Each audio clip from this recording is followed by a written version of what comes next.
चेंबूरमधील झाड कोसळून विद्यार्थ्याच्या मृत्यूचं प्रकरण चौकशी समितीनं काँक्रिटीकरणालाच जबाबदार धरलेलं आहे। सीसी रस्ते आणि झाडांच्या मुळांभोवतीचं काँक्रिटीकरणच याला जबाबदार असल्याचा ठपका ठेवण्यात आला। झाडांच्या मुळांपर्यंत पाणी आणि माती पोहोचत नसल्यानं झाड कमकुवत झाल्याचं निष्कर्ष काढण्यात आलेला आहे। तर झाडांच्या मुळाभोवती काँक्रिटीकरण टाळण्याची समितीने शिफारस केली आहे। घटनेप्रकरणी 3 अधिकाऱ्यांवर निलंबनाची कारवाई। चौकशी अहवाल विशेष सभागृहामध्ये सादर होणार। वाढतं काँक्रिटीकरण हे झाडं उन्मळून पडण्यामागील प्रमुख कारण असल्याची चर्चा पुन्हा ऐरणीवर आली।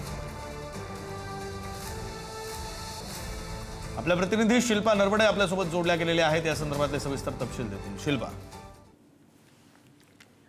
विक्रांत, जुलै महिन्याच्या पहिल्याच आठवड्यामध्ये पावसाला सुरुवात झाली आणि पहिल्याच आठवड्यामध्ये 1000 पेक्षा जास्त झाडं ही उन्मळून पडलेली आहेत। मागच्या 3 वर्षाचं रेकॉर्ड हे 6 दिवसांनी मोडलेलं पाहायला मिळालं। चेंबूरमध्ये जी घटना घडली, शाळेच्या व्हॅनवर 60 वर्षाचं जे जुनं पिंपळाचं झाड होतं ते कोसळलं आणि यामध्ये 11 वर्षीय जो विहान होता त्याचा मृत्यू झाला। या प्रकरणामध्ये जी चौकशी समिती नेमली होती त्या समितीने आता सीसी रस्ते आणि झाडांच्या मुळाभोवतीचं जे काँक्रिटीकरण आहे याला जबाबदार धरलेलं आहे। चेंबूरची जी ही दुर्घटना घडलेली होती त्यामध्ये सीसी रस्ते कारणीभूत असल्याचा चौकशी समितीने थेट ठपका लावलेला आहे। आपण जर पाहिलं तर मुंबई शहरातली अनेक झाडं आहेत, त्या झाडांच्या मुळापर्यंत पाणी आणि मातीच पोहोचत नसल्यामुळे ही झाडं कमकुवत झाल्याचा निष्कर्ष देखील या समितीने काढलेला आहे। विशेष म्हणजे झाडांच्या मुळाभोवती जर काँक्रिटीकरण टाळण्याची समितीची ही शिफारस आहे, मात्र आता पुढे काय होतंय हे पाहणं महत्त्वाचं असलं तर ही जी घटना घडली त्यांवर निलंबनाची कारवाई देखील आलेली आहे। चौकशी अहवाल विशेष सभागृहात सादर देखील होणार आहे।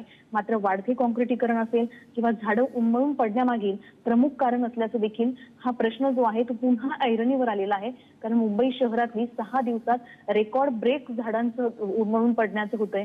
तर भविष्यात मुंबई शहरामध्ये ही जी झाडं आहेत येणाऱ्या पावसाळ्यामध्ये पडून मुंबईकरांचा नाहक बळी जाणार का असा प्रश्न निर्माण झालेला आहे। मात्र ही चेंबूरची घटना घडल्यामुळे मुंबई शहरातल्या झाडांचा प्रश्न पुन्हा ऐरणीवर आलाय आणि मुंबई महानगरपालिका जी वृक्ष छाटणीची कामं करते ती फक्त कागदोपत्रीच करते का असा देखील प्रश्न उपस्थित झाला असून मुंबईकरांच्या जीवाला आता या झाडांपासूनच धोका निर्माण झालाय।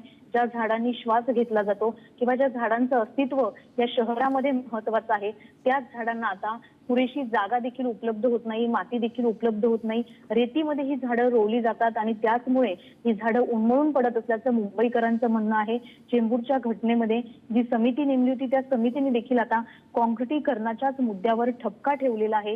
विशेष म्हणजे मुंबई महानगरपालिका आयुक्त असतील, महापौर असतील, विरोधी पक्षनेते असतील, पर्यावरण प्रेमी असतील, वेगवेगळ्या प्रकारचे संदर्भ देत आहेत। मात्र हे संदर्भ देत असताना आता जर आपण पाहिलं तर मुंबई शहरातली जी धोकादायक झाडं आहेत त्या झाडांना नोटिसा देखील लावण्यात आलेल्या आहेत। मात्र नोटिसा लावून मुंबई महानगरपालिकेची जबाबदारी संपली का असा देखील प्रश्न उपस्थित झालाय।